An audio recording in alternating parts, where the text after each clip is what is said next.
Howdy, happy Earth Day 2021. The Earth Care team would like to talk with you about different interests we have that support Earth Day.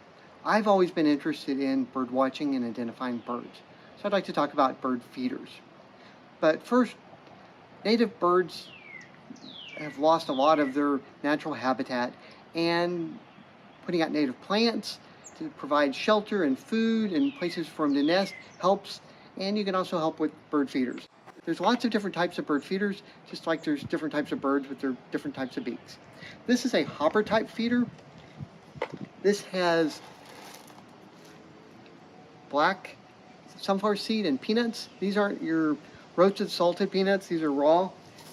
And cardinals, blue jays, tufted titmouse, wren will be attracted to this type feeder.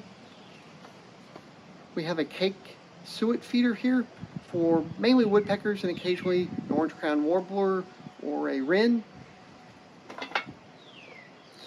The hummingbird feeder, the red dye is not necessary, and this can stay out all year. Bring it in if it's going to freeze.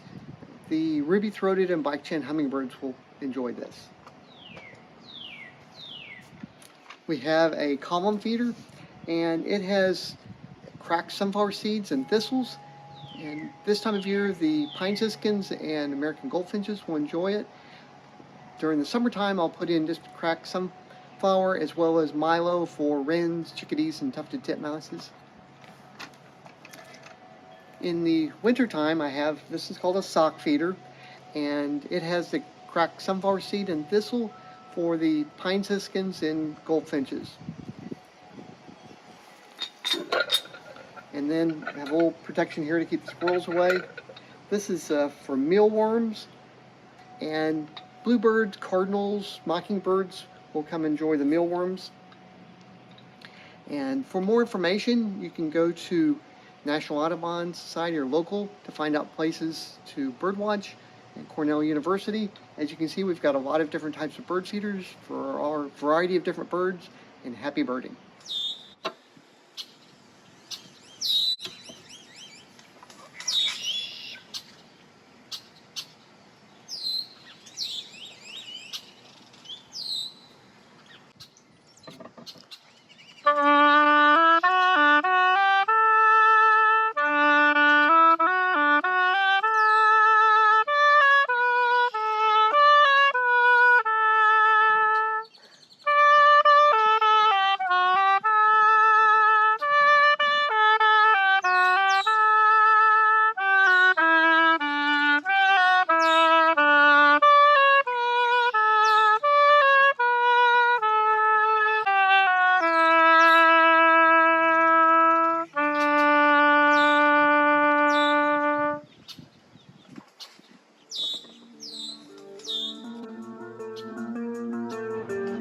talk to you today about another project that the Earth Care team is going to take on for Earth Day. It's called the Million Pollinator Garden Challenge. And what it is planting a pollinator garden. This was started back in 2015 when it was discovered that bees and butterflies especially were declining. And they found out that it was from loss of habitat, loss of plants that they feed from, and people using pesticides. So we're going to talk about a little bit about a third of our food per day comes from pollinated plants. So we need something to do about it. So here's what we're going to do. We're going to plant a pollinator garden. These are pentas. These are marigolds. Very easy to find at the stores. Oop, that's another penta. This is native milkweed. This is a little harder to find, but it can be found. I have zinnias. See my little zinnia in there? And I have lantana, verbena, and basil. Basil has two parts to it. Part of it is eating it on a pizza, and the other one is for nectar. So, it doesn't take a big space to make this garden. Actually, if you only have a pot on your patio, you're still helping. The idea behind this is we want to do more plants, do more pollination, and help save our earth. Flower power, y'all. Let's do it.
Hi, I'm Kim Kinsler. James and I are concerned about the earth and are interested in ways to help care for God's creation. We do a lot of recycling and reusing around our home. We have a compost pile, we use our own reusable grocery bags, and we fill our recycling bins every week. A few years ago, we became interested in solar power. A few of our neighbors had put solar panels on their homes, so we checked into it and eventually decided that solar power was right for us. And now the sun provides a majority of our yearly energy needs without emitting greenhouse gases, and our electric bill is much lower.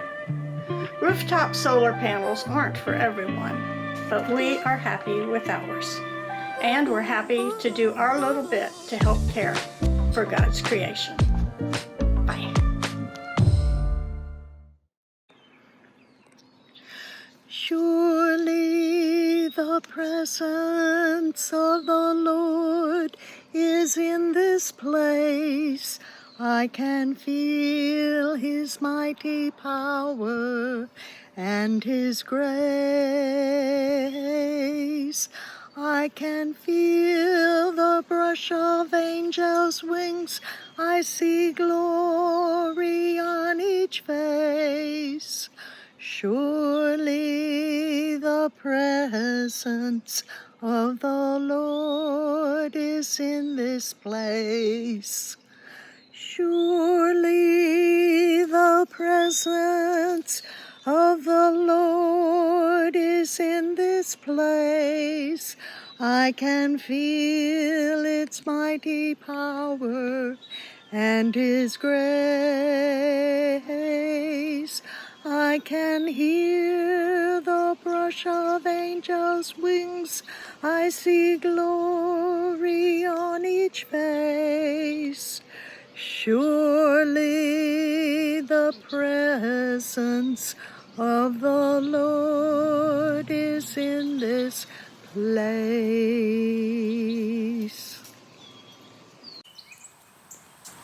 My name is Ed Boyer, and I've been a beekeeper for 45 years. You can see my apiary with the hives behind me. Wanted to tell you a little bit about what bees do for the environment. 1/3 of every bite of food that you take has to be pollinated by bees. Some of the food you eat, like almonds, cannot be pollinated by anything other than bees.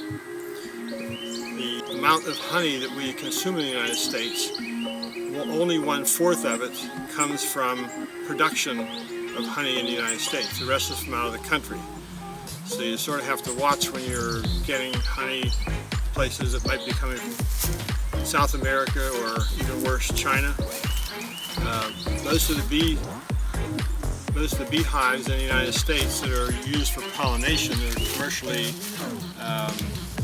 managed by beekeepers such as me, 70% of those hives are in California, and they're there for one crop only, for the almond crop. The almonds are only pollinated by bees. The honey that you get out of the hives that are natural honey, sort of like these hives, also come with all the pollens and other nutrients that the bees put in, and people find that they are very helpful for things like allergies, and some people think they're good for arthritis.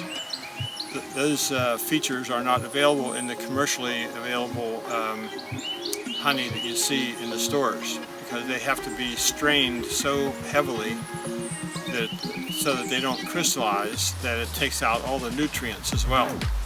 The honey that is natural has all the nutrients, including the pollen, in it, and unfortunately that lends the honey to crystallizing at some point because it's such a saturated solution of sugar.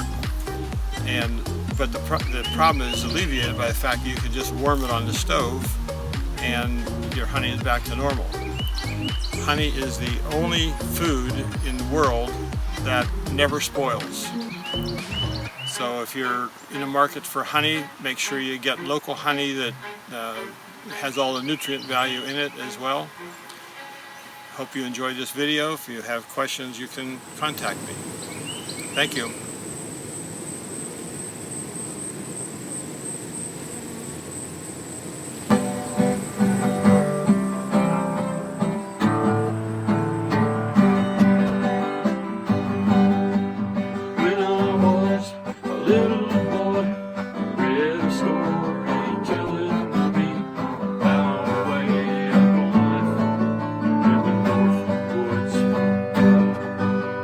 Story God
keep it some whiskey bar. Man can forget who we are, and no one really knows what he's thinking. Surrounded by good time friends, we'll stick with you through thick and thin. But you could wind up lost in the drinking. But it's a call the wild.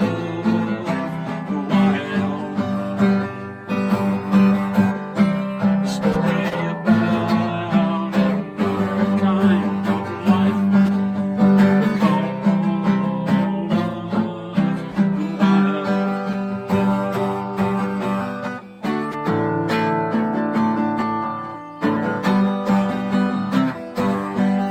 Well, I had read some different books.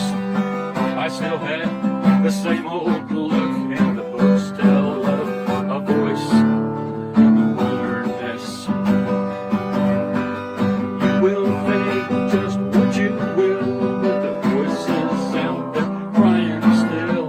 It's crying out to those if you listen. It's a call of the wild.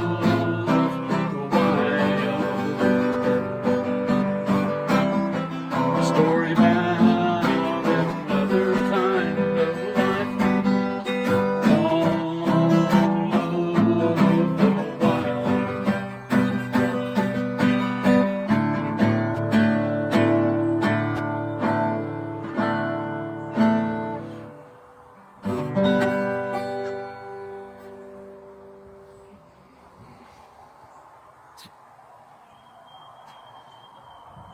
Hi everybody, this is Jean.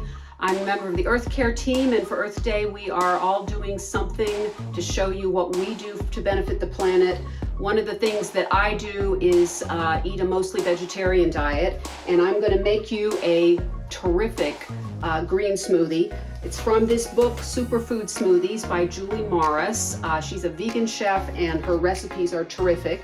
You do not have to do them completely vegan, but this one is mostly that way.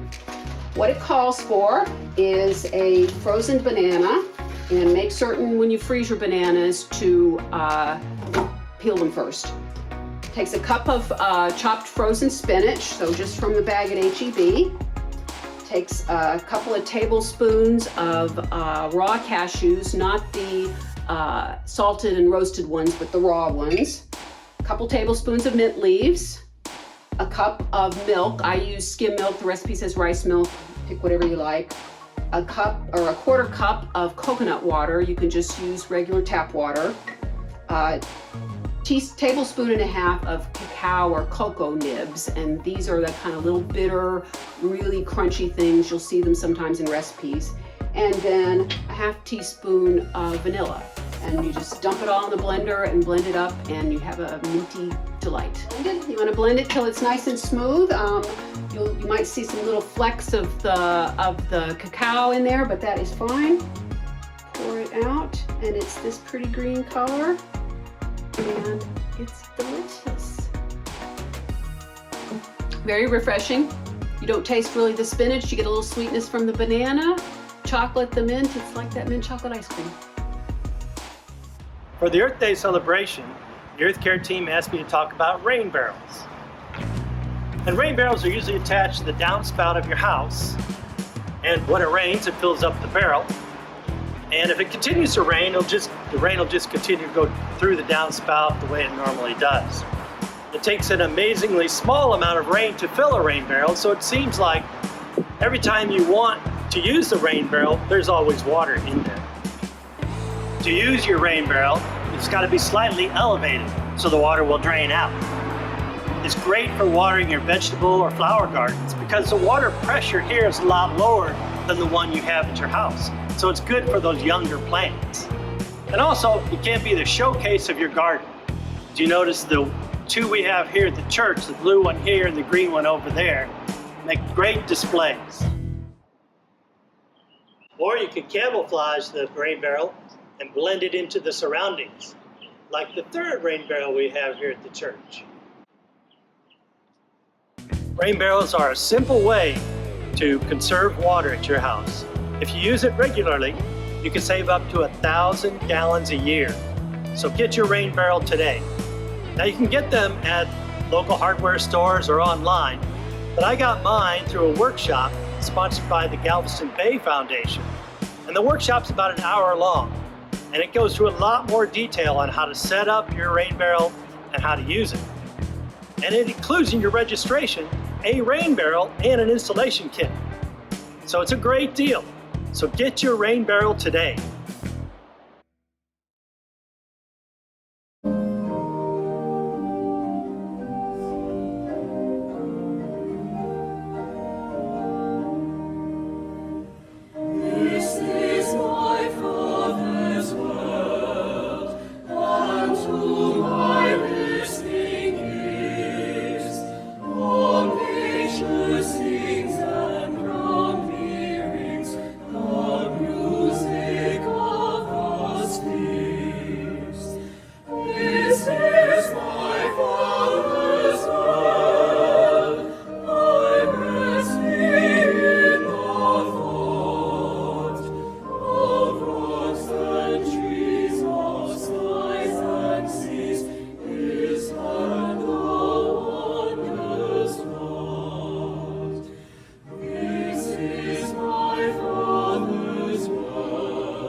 Away with a few good tips and are feeling inspired. I want to talk to you about one more thing before we wrap. Plastic, especially single-use plastic, in particular plastic straws. I have been conscious for a long time now about how much waste my family generates. I came across a video of some field scientists removing a straw from a sea turtle's nose. I started saving the straws from my family's numerous trips to fast food joints, and I was kind of mortified at how much waste that we were generating just with straws.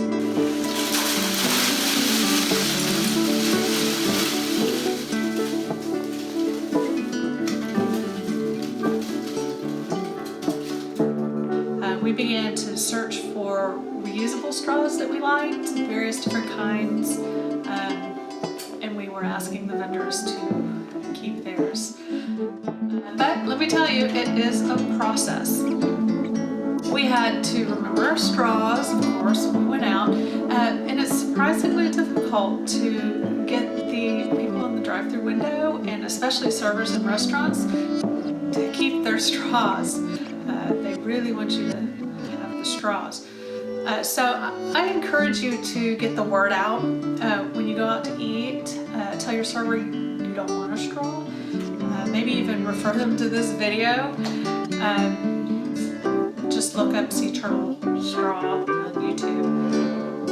If you're bad at remembering a straw like I sometimes am, maybe try to go without. I mean, if you don't have a special need to use straws, it's reasonable to give up the habit. So thanks for joining the WPC's Earth Care team for our Caring for Creation celebration. Let's turn off our screens now and go outside and enjoy this beautiful, bountiful, wonderful world of ours. Thanks.